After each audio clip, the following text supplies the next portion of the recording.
আল্লাহ পাক বলেন নিশ্চয়ই তারা আল্লাহর প্রতি ঈমান আনতে পারবে আর দুনিয়াতে ভালো ভালো কাজ করতে পারবেন। এই দুইটা সত্য যারা পূরণ করতে পারবে, আমি আসমানের মালিক জমিনের মালিক জানিয়ে দিচ্ছে বান্দা শুনে রাখো, মৃত্যুর পরে ওই ব্যক্তিটা আল্লাহর জান্নাতে প্রবেশ করতে পারবে। একবার জোরে জোরে বলুন আল্লাহু আকবার। আমার বন্ধুরা, ঈমান আপনার সবচেয়ে প্রিয় সম্পদ। ঈমান নিয়ে আপনাকে চলতে হবে, ঈমান নিয়ে মৃত্যুবরণ করতে হবে। ঈমানের পক্ষে এই পৃথিবীতে যারাই চলেছে তাদেরকে জুলুম নির্যাতন করা হয়েছে, তারপরে ঈমানদাররা বাতিলের কাছে এক সেকেন্ডের জন্য মাথা নত করি নাই। কথা বলুন ঠিক না বেঠিক? আমার বন্ধুরা, নবীর একজন প্রিয় সাহাবী ছিল, নাম তার ছিল সাদ বিন আবি ওয়াক্কাস রাদিয়াল্লাহু তাআলা আনহু। তিনি কেমন ভাবে ঈমান এনেছিলেন, কিভাবে ঈমানের পথে চলেছিলেন, আমার বন্ধুরা একটু লক্ষ্য করো। নবীর প্রিয় সাহাবী সাদ বিন আবি ওয়াক্কাস, তিনি তার মাকে চরম ভালোবাসতেন, তিনি তার মাকে জীবনের চেয়েও ভালোবাসতেন। তিনি যখন তার মার কোনো কিছু প্রয়োজন থাকতো, সঙ্গে সঙ্গে তার মার প্রয়োজনটা তিনি মেটানোর জন্য চেষ্টা করতেন। নবীর প্রিয় সাহাবী, তরুণ যুবক সাহাবী সাদ বিন আবি ওয়াক্কাস রাদিয়াল্লাহু তাআলা আনহু আমার বন্ধুরা ইসলাম কবুল করলেন, কালেমা গ্রহণ করলেন। এই সংবাদ চলে গেল নিজের মায়ের কাছে। নিজের মা সঙ্গে সঙ্গে সাদ বিন আবি ওয়াক্কাসকে বলল, ও আমার সন্তান সাদ বিন আবি ওয়াক্কাস, আমি শুনতে পারলাম তুমি নাকি ইসলাম কবুল করেছো, কালেমা গ্রহণ করেছো। ও আমার সন্তান সাদ বিন আবি ওয়াক্কাস, তুমি জেনে রাখো, তুমি শুনে রাখো, তুমি যদি ইসলাম কবুল করে থাকো তাহলে আমি তোমার সাথে কোনো সম্পর্ক রাখতে চাই না। ও আমার সন্তান সাদ বিন আবি ওয়াক্কাস, তুমি জেনে রাখো, তুমি যদি ইসলাম না ছাড়ো, তুমি যদি ঈমান না ছাড়ো, তুমি যদি কালেমার পক্ষে যদি না ছেড়ে দাও, মুহাম্মাদের দল যদি তুমি না ত্যাগ করো, আমি তোমার মা যতক্ষণ পর্যন্ত তুমি ইসলাম না ছেড়ে দেবে, আমি তোমার মা ততক্ষণ পর্যন্ত দুনিয়ার কোনো কিছু পান করব না। একবার জোরে জোরে বলেন নাউজুবিল্লাহ। নবীর প্রিয় সাহাবী সাদ বিন আবি ওয়াক্কাস চিন্তিত হয়ে গেলেন, টেনশনে পড়ে গেলেন, স্তব্ধতা জীবন যাপনের মতন হয়ে গেল। আলহামদুলিল্লাহ নাহমাদুহু ওয়া নাস্তাঈনুহু ওয়া নাস্তাগফিরুহু ওয়া নাউযু বিল্লাহি মিন শুরুরি আনফুসিনা ওয়া মিন সাইয়্যাতি আমালিনা। من يهد الله فلا مضل له ومن يضلله فلا هادي له ونشهد أن لا إله إلا الله وحده لا شريك له وسندنا مولانا محمدا عبده ورسوله الذي أرسله بالحق بشيرا ونذيرا وداعيا إلى الله بإذنه وسراجا منيرا.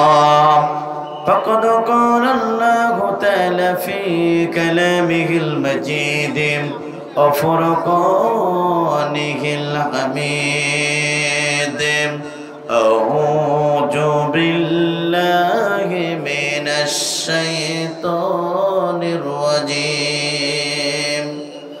بسم الله الرحمن الرحيم. إن الله وملائكته يصلون على النبي يا أيها الذين آمنوا صلوا عليه وسلموا تسليما. সকলে জবান সে আমরা দুরূদে ইব্রাহিম পাঠ করি। আল্লাহুম্মা সাল্লি আলা মুহাম্মাদিন ওয়া আলা আলি মুহাম্মাদ কামা সাল্লাইতা আলা ইব্রাহিম ওয়া আলা আলি ইব্রাহিম ইন্নাকা হামিদুম মাজিদ. আল্লাহুম্মা বারিক আলা মুহাম্মাদিন ওয়া আলা আলি মুহাম্মাদ কামা বারাকতা আলা ইব্রাহিম ওয়া আলা আলি ইব্রাহিম ইন্নাকা হামিদুম মাজিদ. রব্বি জিদনি ইলমা রব্বি জিদনি ইলমা রব্বি জিদনি ইলমা রব্বি ইশরাহ লি সাদরি ওয়া ইয়াসসির লি আমরি ওয়াহলুল উকদাতাম মিন লিসানি ইয়াফকাহু কওলি। জন্ম আমার যদি হতো আরবে, মক্কা মদিনার কোন গ্রামে, জন্ম আমার যদি হতো আরবে, মক্কা মদিনার কোন গ্রামে, তোমার দিদার লাভে ধন্য হতাম, তোমার দিদার লাভে ধন্য হতাম, বারবারে দেখে মন জোড়াতাম, বারবারে দেখে মন জোড়াতাম। জন্ম আমার যদি হতো আরবে, মক্কা মদিনার কোন গ্রামে, তোমার দিদার লাভে ধন্য হতাম, তোমার দিদার লাভে ধন্য হতাম, বারবারে দেখে মন জোড়াতাম, বারবারে দেখে মন জোড়াতাম, বারবারে দেখে মন জোড়াতাম। যারা দেখেছিল তোমায় নয়ন ভরে, আজ পৃথিবী তাদের স্মরণ করে, যারা দেখেছিল তোমায় নয়ন ভরে, আজ পৃথিবী তাদের স্মরণ করে, ধরণীর সেরা মানুষ হয়েছে তারা, ধরণীর সেরা মানুষ হয়েছে তারা, আমিও তাদের মতন সফল হতাম, বারবারে দেখে এই মন জোড়াতাম, বারবারে দেখে এই মন জোড়াতাম। জন্ম আমার যদি হতো আরবে, মক্কা মদিনার কোন গ্রামে, তোমার দিদার লাভে ধন্য হতাম, বারবারে দেখে মন জোড়াতাম, বারবারে দেখে মন জোড়াতাম। মদিনার পথের ধুলি শরীরে মেখে, সুরমা বাতাতাম আমায় নয়নে রেখে, মদিনার পথের ধুলি শরীরে মেখে, সুরমা বাতাতাম আমায় নয়নে রেখে, সেই স্মৃতি এই বুকে ধারণ করে, সেই স্মৃতি এই বুকে ধারণ করে, মাধুরী মিশিয়ে ছবি এঁকে যেতাম, বারবারে দেখে মন জোড়াতাম, বারবারে দেখে মন জোড়াতাম। জন্ম আমার যদি হতো আরবে, মক্কা মদিনার কোন গ্রামে, তোমার দিদার লাভে ধন্য হতাম, বারবারে দেখে মন জোড়াতাম, বারবারে দেখে মন জোড়াতাম। চিৎকার করে বলেন মারহাবা। রুজির করি লা ইলাহা ও সুবহানাল্লাহ আলহামদুলিল্লাহ লা ইলাহা, আসমানে আল্লাহ জমিনে আল্লাহ, হায়াতে আল্লাহ মাবুদে আল্লাহ লা ইলাহা। কুরআন আমাদের সংবিধান,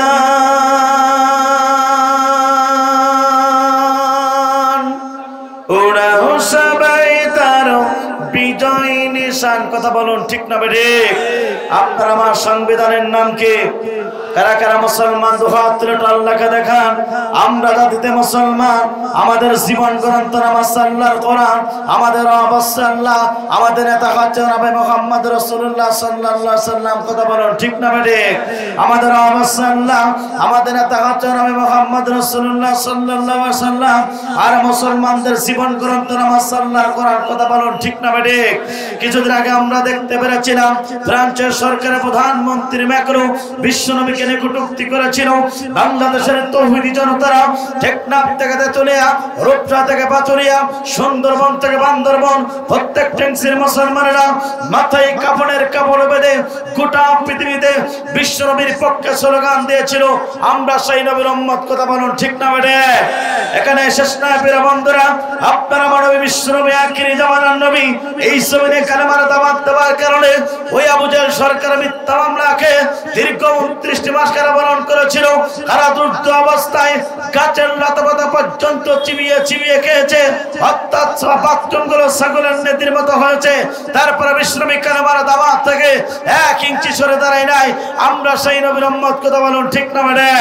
এখানে শেষ না প্রিয় বন্ধুরা, আপনারা মানবী বিশ্বনবী আখিরি জামানার নবী এই জমিনে কালেমার দাওয়াত দেওয়ার কারণে অর্থাৎ তাইফের দুষ্ট যুবকেরা আল্লাহ রাসূলকে টার্গেট করে বৃষ্টির মতন পাথর মেরেছিল। পাথরাঘাত প্রাপ্ত হয়ে নবীর সমস্ত শরীর থেকে রক্ত প্রবাহিত হয়েছিল। অর্থাৎ তাইফের ময়দানে বিশ্বনবীর 3টি বারের ব্যবসা হয়ে গিয়েছিল। তারপরে বিশ্বনবী কালেমার দাওয়াত থেকে 1 ইঞ্চি সরে দাঁড়ায় নাই। কথা বলুন ঠিক না বেটে? এই কালেমার দাওয়াত দেওয়ার কারণে হত্যা রাসূলের প্রিয় সোনার সাহাবীগণ পর্যন্ত তারা হাত দিয়েছেন, চোখ দিয়েছেন, কান দিয়েছেন। হত্যার বুকে রক্ত দিলেই এই জমিনকে সিক্ত করেছে। রাসূলের প্রিয় সোনার সাহাবীগণ পর্যন্ত 1 ইঞ্চি বাতিল শক্তির কাছে মাথা নত করে নাই। কথা বলুন ঠিক না বেটে? আর উলামা ওয়ারাসাতুল আম্বিয়া, হত্যা নবীদের উত্তরসূরি হচ্ছে হক্কানি আলেমগণ। সেই হক্কানি আলেমগণ গোটা পৃথিবীতে কালেমার দাওয়াত দিয়েছিল, ইসলামের দাওয়াত দিয়েছিল, জাতির লোকদেরকে জাহান্নাম থেকে বাঁচিয়ে আল্লাহর জান্নাতের পথের ঠিকানা ব্যবস্থা গ্রহণ করেছিল। যুগে যুগে জালিম ছিল, ইসলাম বিরোধী, কোরআন বিরোধী বক্তব্য দিয়েছিল তারা। অথচ এই জালিমরা যুগে যুগে হত্যার হক্কানি আলেমদেরকে ফাঁসির কাস্টতে ধরানো হয়েছে। অসংখ্য আলেমদেরকে পৃথিবীর মাস্তাবি দায় গ্রহণ করানো হয়েছে। অসংখ্য আলেমকে অর্থাৎ জাতির সম্মুখে নিকৃষ্ট করার জন্য চেষ্টা করেছে। তারপরে একজন হক্কানি আলেম বাতিল শক্তির কাছে 1 সেকেন্ডের জন্য মাথা নত করে নাই। আত্মল লাগে, দুঃখ লাগে, প্রিয়মান্দর লক্ষ্য করুন, যিনি গোটা পৃথিবীতে 50টা বছর ধরে ওই কোরআনের তাফসীর করেছিল। অর্থাৎ যিনি কাবা করে 3 দিনের থেকে পড়ার সুযোগ পেয়েছিল, 2 রাকাত নামাজ পড়ার সুযোগ পেয়েছিল। তার কণ্ঠে কোরআনের তাফসীর শুনে হাজার হাজার ইহুদি নাস্তিকরা কালেমা পড়ে মুসলমান হয়ে গিয়েছিল। তার জন্য গোটা পৃথিবীর মুসলমান কাঁদে। তার জন্য এই বাংলাদেশের অসংখ্য মুরব্বীরা পর্যন্ত এখন যায় নামাজে বসে বসে কাঁদে। তার জন্য এই বাংলাদেশের তরুণ প্রজন্মের অহংকার ব্যক্তিগুলো, অর্থাৎ তরুণ প্রজন্ম ইসলাম প্রেমিক ছাত্রগুলো এখনো পর্যন্ত তার জন্য জীবন দিল। অর্থাৎ জাতির শ্রেষ্ঠ সন্তান, গোটা পৃথিবীর সম্পদ, বাংলাদেশের শ্রেষ্ঠ তাফসীর করো কোরআনের পাখি আল্লামা সাঈদী পর্যন্ত কালেমার দাওয়াত দেওয়ার কারণে ওই জালিমরা জুলুম করে 13টি বছর ধরে মিথ্যা মামলা দিয়ে অন্ধপ্রকার জীবন যাপন করানো হয়েছে। তারপর কোরআনের পাখি আল্লামা সাঈদী পর্যন্ত বাতিল শক্তির কাছে মাথা নত করে নাই। সুতরাং সে নবীর মতন করে যদি আপনার আমার রক্ত দেওয়া লাগে, সে নবীর মতন করে যদি আপনার আমার জীবন দেওয়া লাগে, সে রাসূলের প্রিয় সাহাবাদের মতন করে যদি রক্ত দিতে হয়, জীবন দিতে হয়, বাংলাদেশের আলেমদের মতন করে যদি রক্ত দেওয়া লাগে, জীবন দেওয়া লাগে, বাংলাদেশের কোরআনের পাখি আল্লামা সাঈদীর মতন করে যদি রক্ত দিতে হয়, জীবন দিতে হয়, আজকের বাঞ্ছাপুরবাসী দশরবাসী আপনাকে বলতে চাই, আল্লাহর কোরআনের জন্য, ইসলামের জন্য রক্ত দেবো, জীবন দেবো। কোরআন ছাড়বো না কারা কারা? দোয়া আল্লাহকে রেখে দেয় তারা তারা।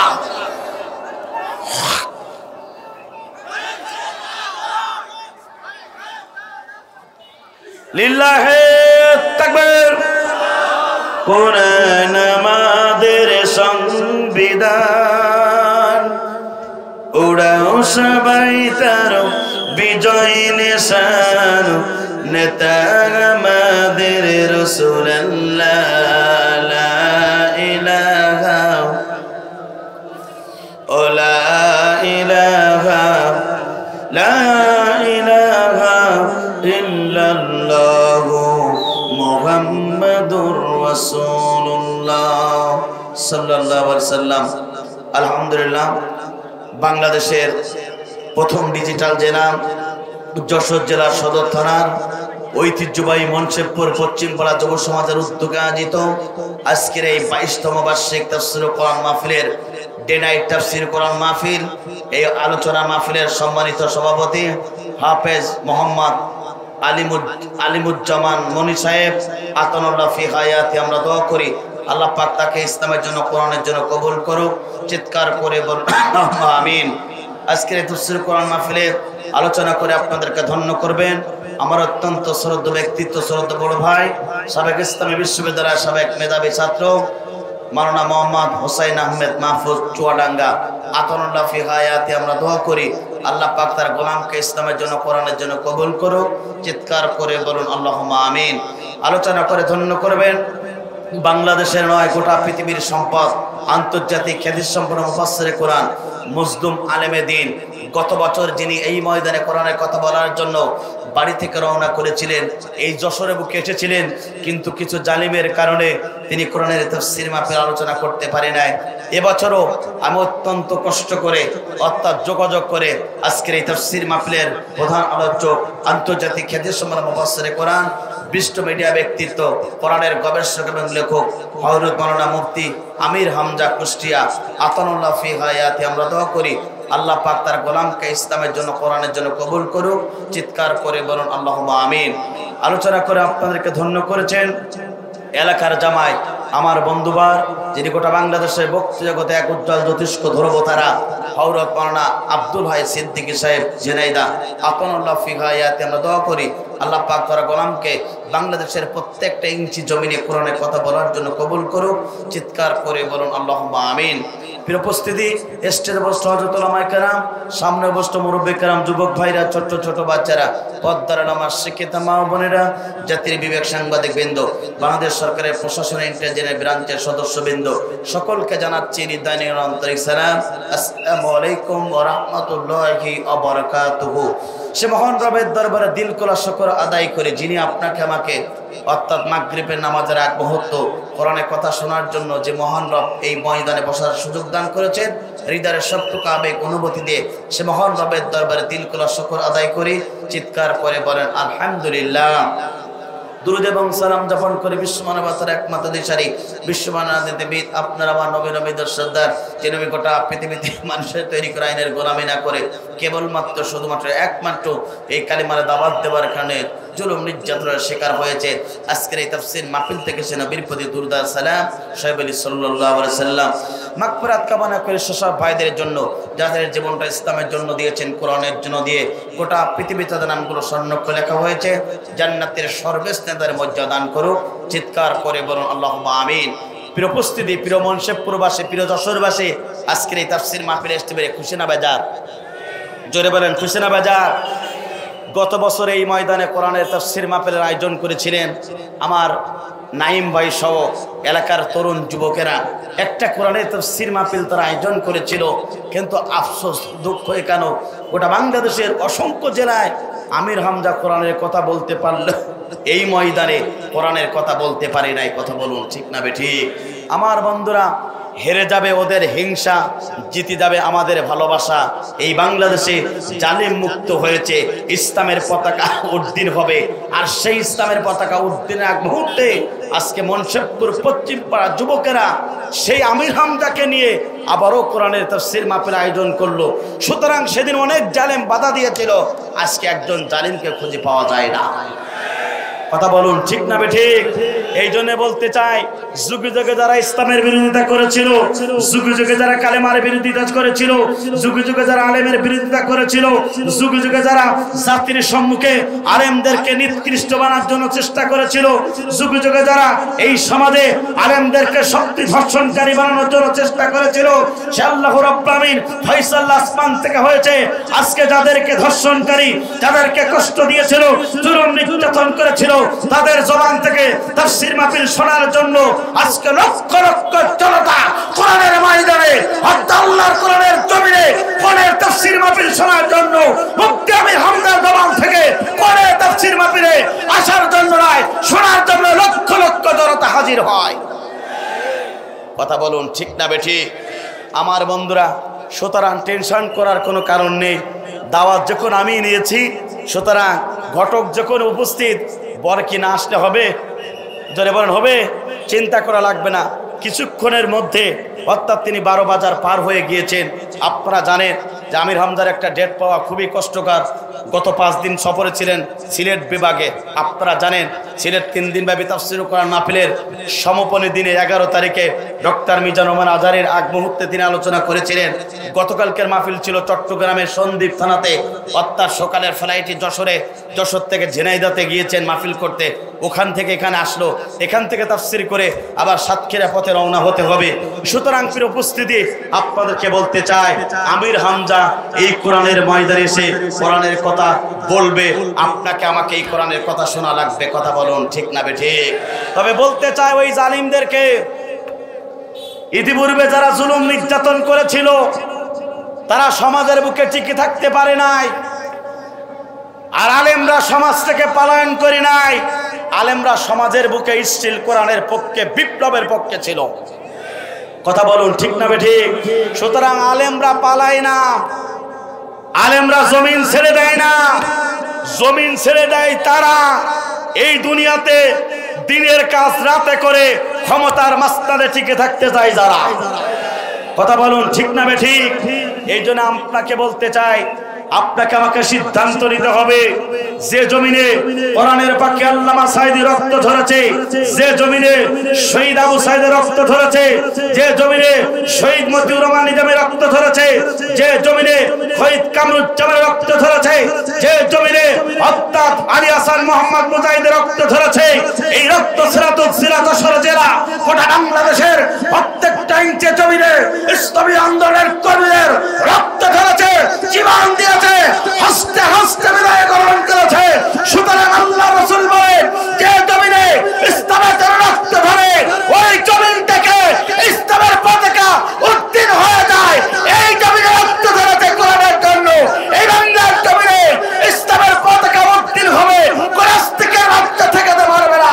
সেই ইসলামের পতাকাকে যদি টিকে রাখতে হয়, কারা কারা কোরআনের পক্ষে থাকবেন, দোয়াতে আল্লাহকে রেখে দেয়। লিল্লাহি তাকবীর, লিল্লাহি তাকবীর। হাত নামা। আমার বন্ধুরা, এই বাংলার জমিনে কোরআনের কথা বলেছিল, কোরআনের পাখি আল্লামা সাঈদী ওই জালিমরা মিথ্যা অপবাদ দিয়ে, মিথ্যা মামলা দিয়ে 13টি বছর ধরে অন্ধ প্রকাশে জীবন যাপন করিয়ে ওই ভারতকে খুশি করার জন্য, অর্থাৎ জালিমদের প্রভু ছিল ভারত সরকার, ওই তাদেরকে খুশি করার জন্য জাতির শ্রেষ্ঠ তাফসীরকারক, জাতির শ্রেষ্ঠ সন্তান, জাতির সবচেয়ে তাফসীরের জনক কোরআনের পাখি আল্লামা সাঈদীকে তারা নির্মমভাবে ইনজেকশনের মাধ্যমে বিষ প্রয়োগ করে কোরআনের পাখি আল্লামা সাঈদীকে তারা বিদায় গ্রহণ করিয়েছিল। এই কোরআনের কথা বলার কারণে তরুণ প্রজন্মের অহংকার, গোটা বাংলাদেশের সম্পদ নয়, গোটা পৃথিবীর মুসলিম উম্মার সম্পদ, ডক্টর মিজানুর রহমান আজহারীকে পর্যন্ত তারা এই বাংলার জমিন থেকে তারা বিতাড়িত করেছিল। কথা বলুন ঠিক না বেঠিক? আমার বন্ধুরা, ডক্টর লুৎফর রহমান চাচা বলেছিলেন, শেষ কথা, চূড়ান্ত কথা, ফাইনাল কথা, বাংলার জমিনে ডক্টর মিজানুর রহমান আজহারী এই জমিনে কোরআনের কথা বলবে, বীরের বেশে, বীরের দেশে কোরআনের তাফসীর মাহফিলে কোরআনের কথা বলবে। কথা বলুন ঠিক না বেঠিক? আমার বন্ধুরা, লোকটা তিনি দেখে যেতে পারলো না, কিন্তু আজকে বাংলার জমিনের মুসলমান দেখেছে ডক্টর মিজানুর রহমান আজহারীর জবান থেকে কোরআনের তাফসীর শোনার জন্য ওই আদ্দিন ফাউন্ডেশনের উদ্যোগে যে 3 দিনব্যাপী তাফসীর মাহফিল হলো, তার বাস্তব প্রমাণ। কথা বলুন ঠিক না বেঠিক? ওই পেকুয়ার ময়দানে তার প্রমাণ। সিলেট আলিয়া মাদ্রাসায় যেখানে 33টা বছর ধরে কোরআনের পাখি আল্লামা সাঈদী কোরআনের কথা বলেছিল, ওই সিলেট এমসি কলেজ তার বাস্তব প্রমাণ। যে জমিনে অর্থাৎ ডক্টর মিজানুর রহমান আজহারী কোরআনের কথা বলেছিল, সেই অর্থাৎ যে জমিনে আল্লামা সাঈদী কোরআনের কথা বলেছিল, সেই জমিনে থেকে কোরআনের তাফসীর শোনার জন্য, ওই ডক্টর মিজানুর রহমান আজহারীর জবান থেকে কোরআনের তাফসীর শোনার জন্য লক্ষ লক্ষ জনতা তারা একত্রিত হয়ে কোরআনের তাফসীর শুনলো, জাহান্নাম থেকে আলোচনা শুনলো। কথা বলুন ঠিক না বেঠিক? আমার বন্ধুরা, সুতরাং বলতে যাই, হেরে যাবে ওদের হিংসা, জিতে যাবে আমাদের ভালোবাসা। কথা বলুন ঠিক না বেঠিক? আমাদের ভালোবাসা দিয়ে আমরা এই জমিনে ইসলাম প্রতিষ্ঠার আন্দোলন করব। সুতরাং তিনি একটি বক্তব্য দিয়েছিলেন যে এক জালিম বিদায় হয়েছে, আরেক জালিম খাওয়ার জন্য বসে আছে। এই বক্তব্যটা দেওয়ার কারণে আমাদের এই সমাজে অসংখ্য মানুষ তারা অখুশি হয়েছে।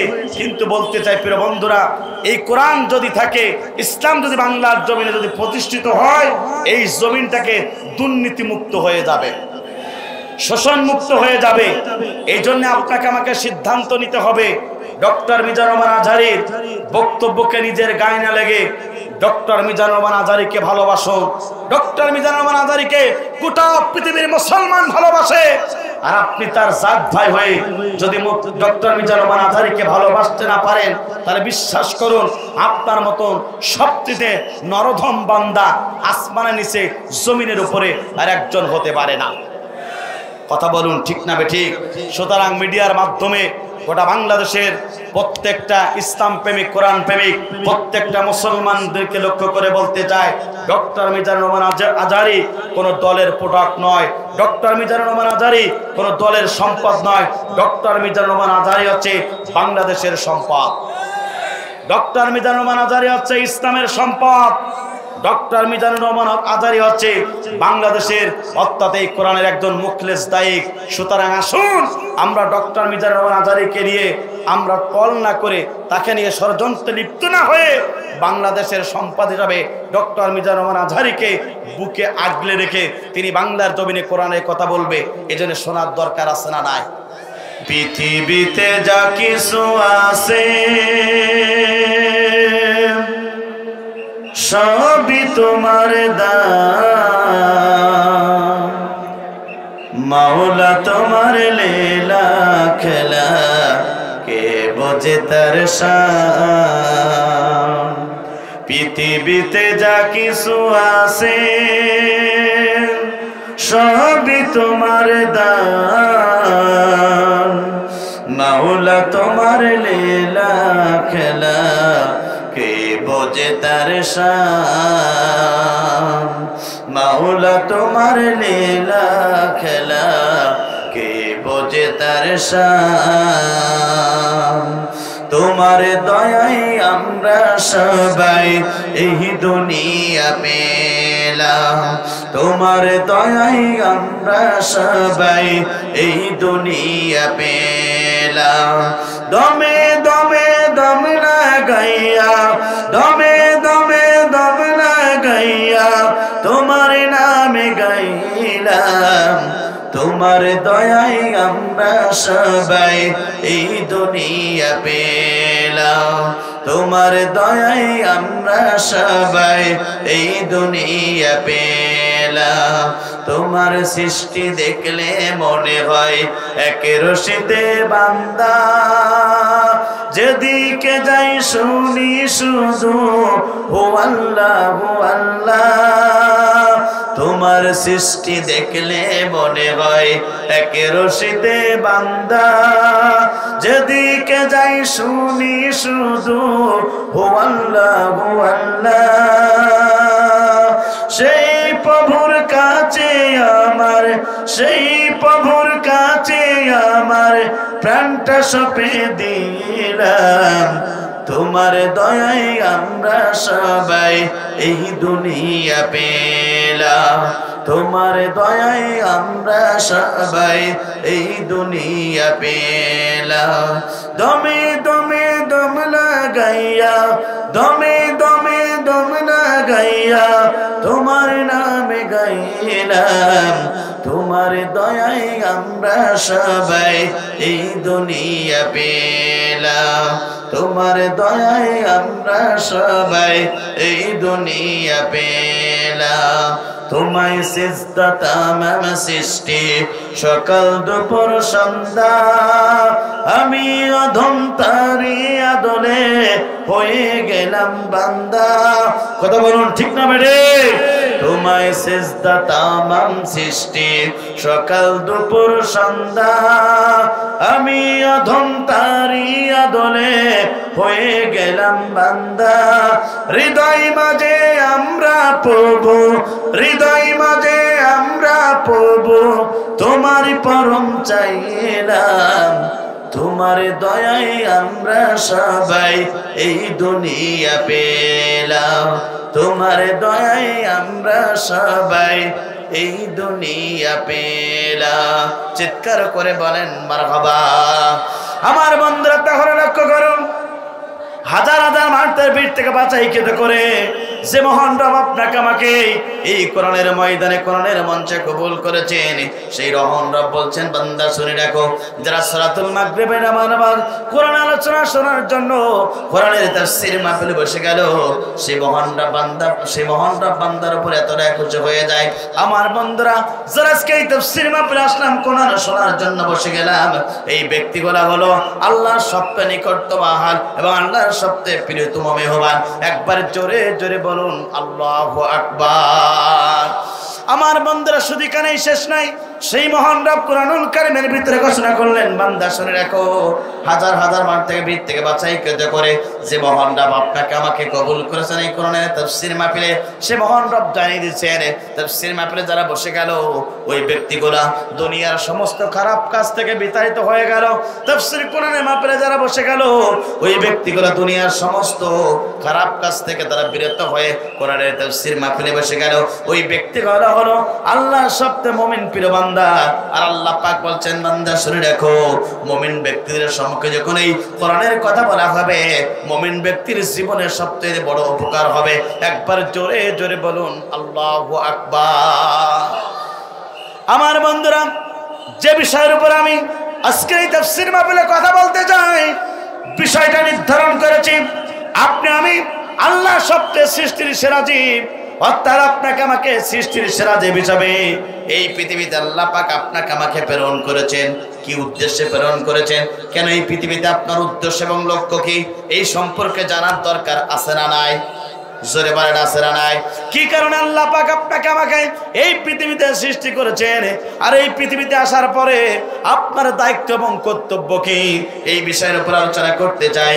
এরপর আল্লাহ পাক বলছেন, ব্যক্তিরা শুনে রাখো, যারা কোরআনের মঞ্চে আসে ওরা তো মুমিন ব্যক্তি, আর মুমিন ব্যক্তির সম্মুখে যখন কোরআনের কথা বলা হবে, ওই এক নম্বর উপকার হলো যতটুকু ঈমান নিয়ে তারা কোরআনের তাফসীর মাহফিলে বসে গেল, আস্তে আস্তে করে ঈমান শোনার কারণে এক নম্বর তাদের ঈমানটা বৃদ্ধি পেয়ে যাবে। একবার জোরে জোরে বলুন আল্লাহু আকবার। এটা আমার কথা না, মহাগ্রন্থ আল কোরআনুল কারীমের কথা। আল্লাহ পাক বলেন, ইন্নামাল মুমিনুনা আল্লাযীনা ইযা যুকিরাল্লাহু ওয়াজিলাত কুলুবুহুম ওয়া ইযা তুলিয়াত আলাইহিম আয়াতুহু জাদাতুহুম ঈমানাও ওয়া আলা রাব্বিহিম ইয়াতাওয়াক্কালুন।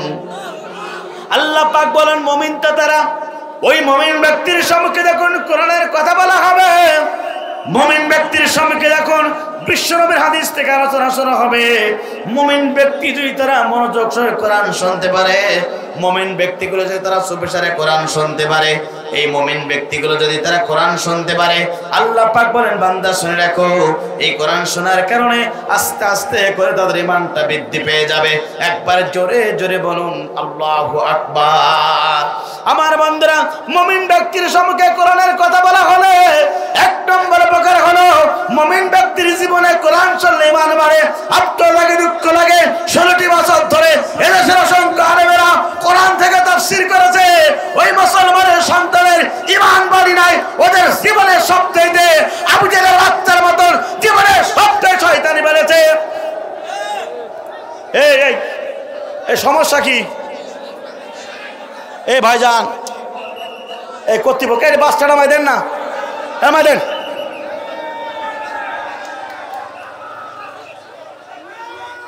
এই নামাই দেন, এটা নামাই দেন।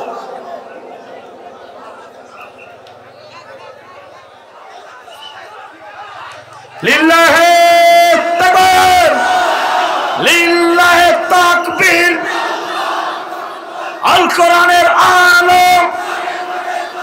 আমার বন্ধুরা, তাহলে লক্ষ্য করুন, 16টি বছর ধরে এদেশের অসংখ্য আলেমেরা কোরআন থেকে তাফসীর করেছে, কিন্তু এই জালিমদের ঈমান বাড়ি নাই, ওদের জীবনের সবচেয়ে শয়তানি বেড়েছে আবু জেহেলের বাচ্চার মতন করে। কথা বলুন ঠিক না বেঠিক? আমার বন্ধুরা দ্বিতীয় নম্বর উপকার হলো ওই মুমিন ব্যক্তি যখন কোরআনের তাফসীর মাহফিলে আসে, মুমিন ব্যক্তি যখন কোরআনের তাফসীর মাহফিলে কোরআন শোনার জন্য বসে যায়, দ্বিতীয় নম্বর উপকার হলো ওই মুমিন ব্যক্তিগুলো দুনিয়ার কোন জালিমের কাছে মাথা নত করে না। ওই মুমিন ব্যক্তিগুলো দুনিয়ার কোন স্বৈরাচারের কাছে মাথা নত করে না। ওই মুমিন ব্যক্তিগুলো দুনিয়ার কোন ইসলাম বিরোধী কোরআন বিরোধী ব্যক্তির কাছে মাথা নত করে না। কেবলমাত্র শুধু একমাত্র তারা আল্লাহর প্রতি ভরসা করে। একবার জোরে জোরে বলুন আল্লাহু আকবার। আমার বন্ধুরা মুমিন ব্যক্তি যখন আল্লাহর প্রতি ভরসা করে, আমার বন্ধুরা লক্ষ্য করুন ওই মুমিন ব্যক্তিদেরকে আল্লাহ রাব্বুল আলামিন সেই সময় বিজয় দান করে। একবার জোরে জোরে বলুন আল্লাহু আকবার। তার বাস্তব প্রমাণ হলো 2024 সালে 5 আগস্ট এদেশের ছাত্র আন্দোলনের জনতারা যখন ঢাকার বাইতুল মোকাররমের চত্বরে নয়, গোটা বাংলাদেশের প্রত্যেকটা ইঞ্চি জমিনে দেখুন এদেশের তৌহিদি জনতারা এবং বৈষম্যবাদী ছাত্র আন্দোলনের ভাইরা সবাই আল্লাহর কোরআন রাষ্ট্রের জন্য, আল্লাহর কোরআনের পক্ষে, ইসলামের পক্ষে, আল্লাহর জমিনে আল্লাহকে সর্বমত্ত ক্ষমতার মালিক এরা বিশ্বাস স্থাপন করে দেখুন আল্লাহর জমিনে লিল্লাহি তাকবীরের ধ্বনি দিয়েছিল। ওই জালেমরা সেগুন লেজ কোরাতে কোরাতে বাংলার জমিন থেকে পালিয়ে নিজের নয় অর্থাৎ ভারতের বুকে পালাতে বাধ্য হয়ে গেল। কথা বলুন ঠিক না বেঠিক? আমার বন্ধুরা সুতরাং সিদ্ধান্ত গ্রহণ করতে হবে আগামীর পৃথিবী ইসলামের পৃথিবী, আগামীর পৃথিবী কোরআনের পৃথিবী, আগামীর বাংলাদেশ কোরআনের বাংলাদেশ, আগামীর বাংলাদেশ টুপিওয়ালাদের বাংলাদেশ, কোরআন থেকে বাচ্চা ঠেকাতে পারবে না। কথা বলুন ঠিক না বেঠিক? শাহজালালের দেশ, শাহ মাকদুমের দেশ, এদেশের প্রত্যেকটা ইঞ্চির মুসলমানেরা ঘুমাতে যায়, ঈশা নামাজ আদায় করে এদেশের মুসলমানের ঘুম ভাঙ্গে অর্থাৎ ফজরের আযান শুনে এদেশের মুসলমানরা রক্ত দেবে, জীবন দেবে। বাংলার জমিনে কোন জালিমকে আর 1 সেকেন্ডের জন্য ক্ষমতার রাস্তাতে দেখতে চায় না। কথা বলুন ঠিক না বেঠিক? আমার বন্ধুরা যুগে যুগে তারা ইসলামের বিরোধিতা করেছিল, যুগে যুগে তারা হকের বিরোধিতা করেছিল, যুগে যুগে তারা ইসলামী আন্দোলন কর্মীদের জুলুম নির্যাতন করেছিল। ইতিহাস প্রমাণ করে এই পৃথিবীতে নূহ আলাইহিস সালাতু ওয়াস সালাম কালেমার দাওয়াত দিয়েছিল। জাতির লোকেরা নূহ আলাইহিস সালাতু ওয়াস সালামের সাথে দুশমনি করেছিল, জাতির লোকদেরকে পানিতে প্লাবন দিয়ে ধ্বংস করেছিলেন সেই মহান বাপ। কথা বলুন ঠিক না বেঠা? মিল্লাত আবিকুম ইব্রাহিম ওয়া সাম্মাকুমুল মুসলিমিন, মুসলিম জাতির পিতা ইব্রাহিম আলাইহিস সালাতু ওয়াস সালাম কালেমার দাওয়াত দিয়েছিল। অর্থাৎ নমরুদ সহ্য করতে পারে নাই, ইব্রাহিমের বিরোধিতা করার কারণে গোটা পৃথিবীতে সেই নমরুদকে লাঞ্ছিত করে অপমানিত করে জুতার বাড়ি দিয়ে পৃথিবীর থেকে আল্লাহ পাক দৃষ্টান্ত রেখে দিলেন। মুসা আলাইহিস সালাতু ওয়াস সালাম কালেমার দাওয়াত দিয়েছিল। এই পৃথিবীর সবচেয়ে বড় স্বৈরাচার শাসক ওই ফেরাউনের বাচ্চা টিকতে পারে নাই, মুসাকে হত্যা করার জন্য নীল নদের প্রান্তরে নিয়ে গিয়েছিল। নীল নদের প্রান্ত থেকে এই পৃথিবীতে অর্থাৎ মুসা আলাইহিস সালাতু ওয়াস সালামকে আল্লাহ পাক থেকে বাঁচিয়েছিলেন এবং সবচেয়ে নিরাপদ স্থানে রেখেছিলেন। গোটা পৃথিবীতে ওই জালেম ফেরাউনের বাচ্চাকে আল্লাহ রাব্বুল আলামিন পানিতে চুপিয়ে চুপিয়ে মেরেছিল। আপনার আমার বিশ্বনবী আখিরি জামানার নবী, তিনি পর্যন্ত কালেমার দাওয়াত দিয়েছিল, ইসলামের দাওয়াত দিয়েছিল, আর হাকিমউদ্দিন দিন কায়েমের কথা বলেছিল। আবু জাহেল সহ্য করতে পারে নাই, বিশ্বনবীকে মারার জন্য ৭২ বার প্রাণ করেছিল। সেই আবু জাহেলকে বদরের প্রান্তরে মুআয এবং মুআযের মাধ্যমে পৃথিবীর থেকে জাহান্নামে পাঠালেন। আফসোস তাকে দুঃখ লাগে। প্রিয় বন্ধুরা লক্ষ্য করুন ৫০টা বছর ধরে তিনি কোরআনের কথা বলেছেন। কাবা ঘরে 3 দিনের থেকে পুরো সুযোগ পেয়েছিল, 2 রাকাত নামাজ পড়েছিল। যার কণ্ঠে কোরআনের তাফসীর শুনে হাজার হাজার ইহুদি নাস্তিকরা কালেমা পড়ে মুসলমান হয়ে গিয়েছিল। যার তাফসীর শোনার জন্য এখনো পর্যন্ত মুরব্বিরা যায় নামাজে বসে বসে কাঁদে। যার জন্য এই বাংলাদেশের অসংখ্য তরুণ যুবকেরা বুকে রক্ত ঢেলে শাহাদাতের তাজরানা তারা পান করেছে। সেই কোরআনের পক্ষে আল্লামা সাঈদী এই বাংলার জমিনে এই কোরআনের কথা বলার কারণে, হাকিমউদ্দিন দিন কায়েমের কথা বলার কারণে, এর হুকম ইল্লা লিল্লাহ সৃষ্টি যার আইন চলবে তার, এই কোরআনের দাওয়াত দেওয়ার কারণে বাংলার জমিনে নাস্তিকের বাচ্চা ফিরাউনের লেডি সেই শেখ হাসিনা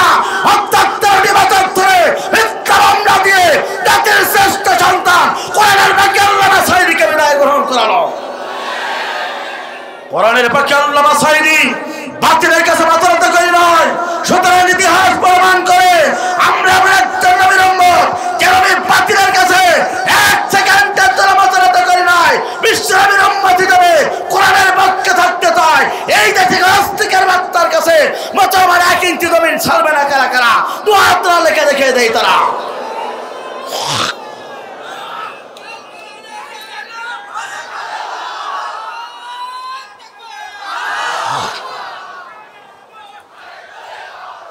আমার বন্ধুরা লক্ষ্য করুন, সুতরাং আপনাকে সিদ্ধান্ত নিতে হবে। প্রিয় মনশেদপুরবাসী, প্রিয় রূপদিয়াবাসী, প্রিয় যশোরবাসী, আপনাকে সিদ্ধান্ত নিতে হবে। এই পৃথিবীতে মুসলমান হিসেবে আল্লাহ পাক আপনাকে আমাকে এই পৃথিবীতে সৃষ্টি করেছেন। আমরা একজন মুসলমানের ঘরের সন্তান হিসাবে বলতে চাই আপনাদেরকে, সিদ্ধান্ত আপনার। এই জমিনে কোরআন ছাড়া মানব প্রসিত আইনের কাছে মুসলমান মাথা নত করতে পারে না। কথা বলুন ঠিক না বেঠিক? সৃষ্টি যার আইন চলবে, জোরে বলেন, সৃষ্টি যার আইন চলবে। এই আইনের কথা বললে অনেকের মানুষের গা জ্বলে। কথা বলুন ঠিক না বেঠিক? সৃষ্টি যার আইন চলবে তার। এই কথা বলার কারণে কোনো মানুষের যদি চুলকানি শুরু হয় কলিজার ভিতরে, ও রক্ত পরীক্ষা করবে না, মুসলমানের সন্তান হতে পারে না। কথা বলুন ঠিক না বেঠিক? আমার বন্ধুরা তাহলে লক্ষ্য করুন, আপনার আমার জীবনের প্রথম নম্বর লক্ষ্য হলো এই জীবনের মালিক আল্লাহ, হায়াতের মালিক আল্লাহ, রিজিকের মালিক আল্লাহ। হায়াত এবং জীবন দিয়েছেন আল্লাহ রাব্বুল আমিন। এই জমিনে আল্লাহর দ্বীন প্রতিষ্ঠার জন্য এক নম্বর সিদ্ধান্ত আপনার জীবনে থাকা দরকার। কথা বলুন ঠিক না বেঠিক? সে আল্লাহ পাক কুরআনুল কারীমের ভিতরে বলছেন, হে ঈমানদারগণ, আমি কি তোমাদের এমন একটা ব্যবসার সন্ধান বলে দেব না যে ব্যবসা করলে তোমরা কঠিন জাহান্নাম থেকে বেঁচে যেতে পারবে? সেই ব্যবসা হলো তুমিনুনা বিল্লাহ, তোমরা আল্লাহর কাছে আল্লাহর প্রতিবার আনবে, রাসূলের প্রতিবার আনবে। তোমাদের জান দিয়েছেন আল্লাহ, মাল দিয়েছেন আল্লাহ। জান এবং মাল দিয়ে তোমরা আল্লাহর রাস্তায় দ্বীন প্রতিষ্ঠার সংগ্রাম করবে। কথা বলুন ঠিক না বেঠিক? আমার বন্ধুরা, এই জন্য এক নম্বর সিদ্ধান্ত হলো জীবনের লক্ষ্য থাকা দরকার। এই জীবনের মালিক আল্লাহ, হায়াতের মালিক আল্লাহ, রিজিকের মালিক আল্লাহ, এই জমিনের মালিক আল্লাহ। যতদিন পর্যন্ত এই পৃথিবীতে বাঁচবো ততদিন পর্যন্ত আল্লাহর জন্য জীবনটা দিয়ে দেব। কোনো বাতিলের কাছে মুসলমান মাথা নত করব না। কথা বলুন ঠিক না বেঠিক? দ্বিতীয় নম্বর যে কাজটা করতে হবে, সেই কাজটা হলো আপনার জীবনের লক্ষ্য থাকবে এই আমার আপনার জীবন দিয়েছে আল্লাহ, সঠিকভাবে ঈমান আনবো কার প্রতি? জোরে বলেন কার প্রতি? আমার বন্ধুরা, আল্লাহ পাক বলেন, বান্দা শুনে রাখো, জীবনের দ্বিতীয় নম্বর লক্ষ্য হলো আল্লাহ পাক তোমার জীবন দিয়েছেন, মালও দিয়েছেন, সম্পদ দিয়েছেন, জানও দিয়েছেন। দ্বিতীয় নম্বর হলো এই পৃথিবীতে আপনাকে ঈমান নিয়ে চলতে হবে, ঈমান নিয়ে মৃত্যুবরণ করতে হবে। ঈমান নিয়ে চলতে পারলে, ঈমান নিয়ে মৃত্যুবরণ করতে পারলে মহান রব আপনার জন্য জান্নাতের ফেরদাউসের মেহমান করানো হবে। কথা বলুন ঠিক না বেঠিক? এটা আমার কথা না, মহাগ্রন্থ আল কোরআনুল কারীমের কথা। আল্লাহ পাক বলেন, ইন্নাল্লাযীনা আমানু ওয়া আমিলুস সালিহাতি কানাত লাহুম জান্নাতুল ফিরদাউসি নুজুলা। চিৎকার করে বলুন আল্লাহু আকবার। আল্লাহ পাক বলেন, নিশ্চয় তারা আল্লাহর প্রতি ঈমান আনতে পারবে আর দুনিয়াতে ভালো ভালো কাজ করতে পারবেন। এই দুইটা সত্য যারা পূরণ করতে পারবে, আমি আসমানের মালিক জমিনের মালিক জানিয়ে দিচ্ছে, বান্দা শুনে রাখো, মৃত্যুর পরে ওই ব্যক্তিটা আল্লাহর জান্নাতে প্রবেশ করতে পারবে। একবার জোরে জোরে বলুন আল্লাহু আকবার। আমার বন্ধুরা, ঈমান আপনার সবচেয়ে প্রিয় সম্পদ। ঈমান নিয়ে আপনাকে চলতে হবে, ঈমান নিয়ে মৃত্যুবরণ করতে হবে। ঈমানের পক্ষে এই পৃথিবীতে যারাই চলেছে তাদেরকে জুলুম নির্যাতন করা হয়েছে। তারপরে ঈমানদাররা বাতিলের কাছে এক সেকেন্ডের জন্য মাথা নত করি নাই। কথা বলুন ঠিক না বেঠিক? আমার বন্ধুরা, নবীর একজন প্রিয় সাহাবী ছিল, নাম তার ছিল সাদ বিন আবি ওয়াক্কাস রাদিয়াল্লাহু তাআলা আনহু। তিনি কেমন ভাবে ঈমান এনেছিলেন, কিভাবে ঈমানের পথে চলেছিলেন, আমার বন্ধুরা একটু লক্ষ্য করো। নবীর প্রিয় সাহাবী সাদ বিন আবি ওয়াক্কাস, তিনি তার মাকে চরম ভালোবাসতেন। তিনি তার মাকে জীবনের চেয়েও ভালোবাসতেন। তিনি যখন তার মার কোনো কিছু প্রয়োজন থাকতো, সঙ্গে সঙ্গে তার মার প্রয়োজনটা তিনি মেটানোর জন্য চেষ্টা করতেন। নবীর প্রিয় সাহাবী, তরুণ যুবক সাহাবী সাদ বিন আবি ওয়াক্কাস রাদিয়াল্লাহু তাআলা আনহু আমার বন্ধুরা ইসলাম কবুল করলেন, কালেমা গ্রহণ করলেন। এই সংবাদ চলে গেল নিজের মায়ের কাছে। নিজের মা সঙ্গে সঙ্গে সাদ বিন আবি ওয়াক্কাসকে বলল, ও আমার সন্তান সাদ বিন আবি ওয়াক্কাস, আক্কাদ, আমি শুনতে পারলাম তুমি নাকি ইসলাম কবুল করেছো, কালেমা গ্রহণ করেছো। ও আমার সন্তান সাদ বিন আবি আক্কাস, তুমি জেনে রাখো, তুমি শুনে রাখো, তুমি যদি ইসলাম কবুল করে থাকো তাহলে আমি তোমার সাথে কোনো সম্পর্ক রাখতে চাই না। ও আমার সন্তান সাদ বিন আবি আক্কাস, তুমি জেনে রাখো, তুমি যদি ইসলাম না ছাড়ো, তুমি যদি ঈমান না ছাড়ো, তুমি যদি কালেমার পক্ষে যদি না ছেড়ে দাও, মুহাম্মাদের দল যদি তুমি না ত্যাগ করো, আমি তোমার মা যতক্ষণ পর্যন্ত তুমি ইসলাম কবুল না ছেড়ে দেবে, আমি তোমার মা ততক্ষণ পর্যন্ত দুনিয়ার কোনো কিছু পান করব না। একবার জোরে জোরে বলেন নাউজুবিল্লাহ। নবীর প্রিয় সাহাবী সাদ বিন আবি আক্কাস চিন্তিত হয়ে গেলেন, টেনশনে পড়ে গেলেন, স্তব্ধতা জীবন যাপনের মতন হয়ে গেল। আমার বন্ধুরা কিছুক্ষণ অপেক্ষা করলেন, সংবাদ চলে আসলো, ও সাদ বিন আবি আক্কাস, তুমি কি জানো না তোমার মা তো ইসলাম কবুল করতে পারে নাই, তোমার মা এখনো পর্যন্ত কালেমা গ্রহণ করতে পারে নাই, তোমার মা তো বেধর্মী আছে, অত মুশরিকের পক্ষে আছে। তুমি ইসলাম কবুল করেছো, কালেমা গ্রহণ করেছো, মুহাম্মাদের পক্ষে সাপোর্ট করো, আল্লাহর প্রতি মানেছো, রাসূলের প্রতি মানেছো। ও সাদ বিন আবি আক্কাস, তুমি শুনে রাখো, তোমার মা যদি দুনিয়ার মাঝে বিদায় গ্রহণ করে তারপরে তুমি ঈমান ছাড়তে পারবে না। একবার জোরে জোরে বলুন আল্লাহু আকবার। একদিন অতিবাহিত হয়ে যায়, 2 দিন অতিবাহিত হয়ে যায়, 3 দিন অতিবাহিত হয়ে যায়। নবীর প্রিয় যুবক সাহাবী আমার বন্ধুরা সাদ বিন আবি আক্কাসের মা 3টা দিন কোনো প্রকার খানা দাওয়া, কোনো প্রকার কিছু খেল না। 3 দিন উপোস অবস্থা আছে, না খাওয়া অবস্থা আছে। এবার 3 দিন পরে সাদ বিন আবি আক্কাসের মা নিজের সন্তানের কাছে চলে গেল। সাদ বিন আবি আক্কাস, তুমি কি এখনো পর্যন্ত ইসলাম ছেড়ে দেবে না? তুমি কি এখনো পর্যন্ত কালেমা ছেড়ে দেবে না? ও সাদ বিন আবি আক্কাস, আমি তোমার জন্মদাতা মা, 10 মাস 10 দিন তোমাকে গর্ভধারণ করেছি, 42টা মন তোমাকে দুধ পান করিয়েছি, 36টা নারী ছেড়ে 50 থেকে 58 মন পর্যন্ত আঘাতপ্রাপ্ত হয়ে ও আমার সন্তান এই পৃথিবীতে সাদ বিন আবি আক্কাস তুমি ভূমিষ্ঠ হয়েছ। তোমার যত জীবনের কষ্টগুলো আমি নিবারণ করেছি। ও সাদ বিন আবি আক্কাস, তুমি কি ইসলাম ছেড়ে দেবে না, কালেমা ছেড়ে দেবে না? নবীর তরুণ যুবক সাহাবী চিন্তায় পড়ে গেলেন। সঙ্গে সঙ্গে আমার বন্ধুরা তিনি বললেন, ও আমার আম্মা জান, আপনি দীপ্ত কণ্ঠে শুনে রাখুন, 1 বার নাই, 2 বার নাই, 3 বার নাই, 100 বার যদি আল্লাহ পাক আপনাকে জীবন দান করে আর 100 বার যদি এই পৃথিবীর মাঝে বিদায় গ্রহণ করে যদি আপনি চলে যান, আমি আপনার সন্তান সাদ বিন আবি আক্কাস বলছি, ও আমার জন্মদাতা বা, আপনি শুনে রাখুন, আমি নবীর প্রিয় সাহাবী ঈমানের পর থেকে এক প্রকার সরব না, চিল পরিমাণ সরব না, বিন্দু পরিমাণ সরব না। একবার জোরে জোরে বলুন আল্লাহু আকবার। আমার বন্ধুরা, নবীর প্রিয় সাহাবায়ে কেরামরা তারা এভাবে কষ্ট করে ঈমান এনেছেন, এই পৃথিবীতে ঈমানের পথ অবিচল ছিলেন। নিজের জন্মদাতা মা, নিজের দুধটা দুধপান করেন মা, তাকে ঈমানের পথ থেকে সরানোর জন্য এত বড় করে অপরাধ এলো, তারপরে তিনি ঈমানের রাস্তা থেকে শুনলেন না, কালেমার রাস্তা থেকে তিনি 1 ইঞ্চি শুনলেন না।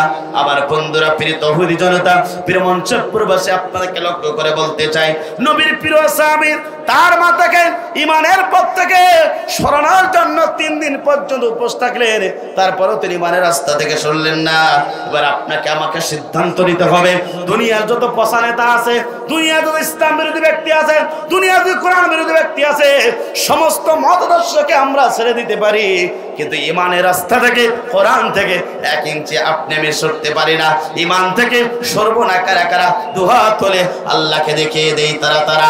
লিল্লাহে তাকবীর, লিল্লাহে তাকবীর। ঈমানের পথে অবিচল থেকে আমার শহীদের মরণ দিও, ঈমানের পথে অবিচল থেকে আমার শহীদের মরণ দিও। তোমারই কাছে বিনতি আমার, তোমারই কাছে বিনতি আমার, মহামহির দয়াময়। ঈমানের পথে অবিচল থেকে আমার শহীদের মরণ দিও। কথা বলুন ঠিক না বেঠিক? আমার বন্ধুরা, জীবনের 2 নম্বর উদ্দেশ্য হলো এই পথে ইমানের পথে আপনাকে চলা লাগবে।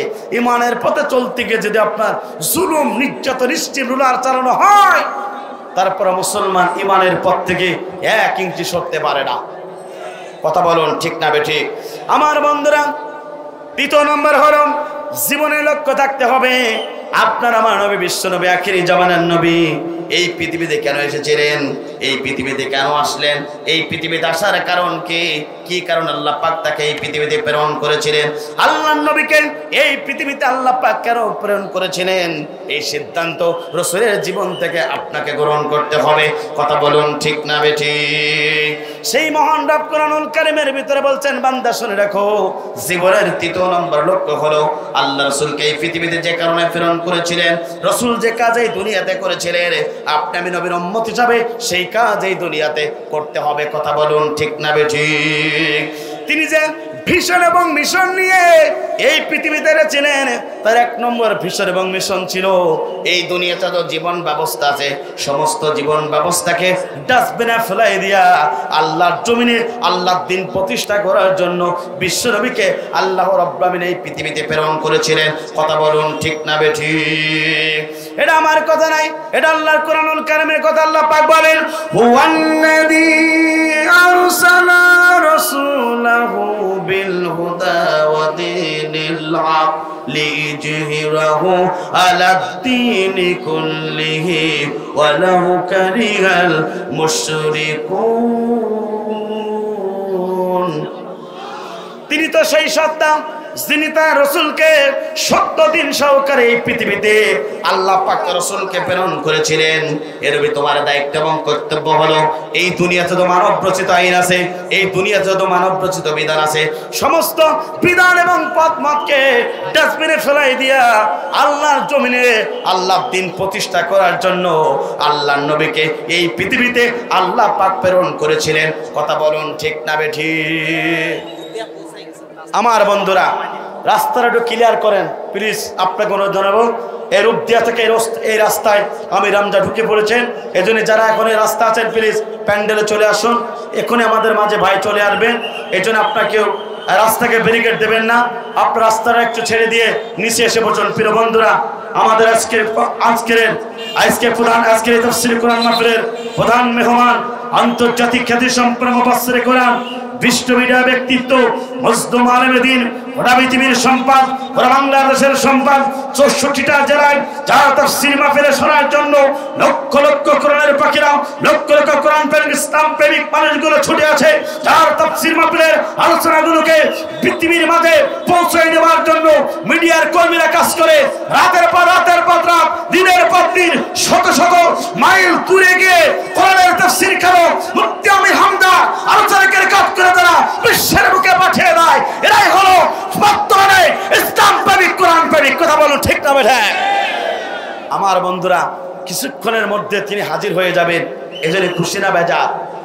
জোরে বলেন খুশি না বেজার?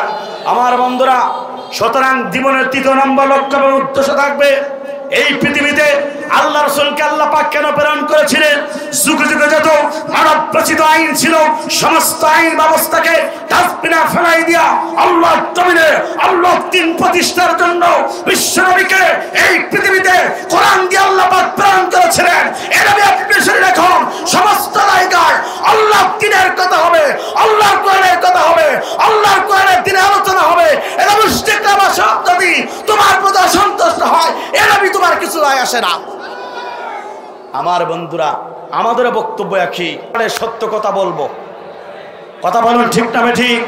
আমরাও কোরআনের সঠিক কথা বলবো।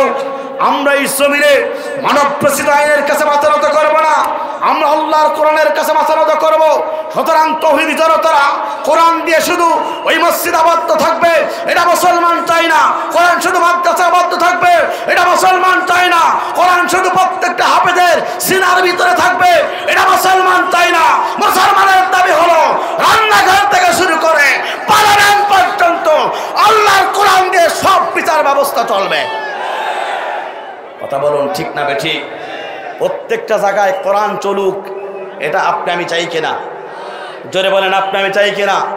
আমার বন্ধুরা, এই জন্য সিদ্ধান্ত আপনার। রান্নাঘর থেকে শুরু করে পার্লামেন্ট পর্যন্ত কোরআন চললে এদেশের একজন মানুষ আর দুর্নীতি করার সাহস পাবে না। রান্নাঘর থেকে শুরু করে পার্লামেন্ট পর্যন্ত কোরআনের আইন জারি থাকলে এদেশের কোন মানুষ ওই যশোরে গিয়ে 100 টাকা দিয়ে কোরআন আনি তার সতীত্ব নষ্ট করতে পারবে না। কোরআন দিয়ে যদি বাংলাদেশের প্রত্যেকটা ডিপার্টমেন্ট চলে, কোন ডিপার্টমেন্টে কেউ চুরি করতে পারবে না, দুর্নীতি করতে পারবে না, শোষণ করতে পারবে না, জুলুম করতে পারবে না। অর্থাৎ কোরআনের রাষ্ট্র যেখানে উৎপাদন হয়েছে সে জায়গায় শান্তি দিয়েছেন তিনি কে? এই জন্য কোরআন চালু হোক, আপনি আমি চাই কিনা? অনেকে বলে হুজুর হুদু হুদু করেন কা, অনেকে আমাদেরকে বলে, আমার বন্ধুরা তাদেরকে কর্ণকুহরে ঢুকে দিতে চায়। আমরা এদেশের ক্ষমতার মস্তদে আমরা বসতে চাই না। কথা বলুন ঠিক না ঠিক? আমরা এমপিগিরি করতে চাই না, মন্ত্রীগিরি করতে চাই না। আমাদের একটাই দাবি, সেই দাবিটা হলো মুসলমানের দেশ, কোরআনের দেশ, হাফেজের দেশ, মসজিদের দেশ।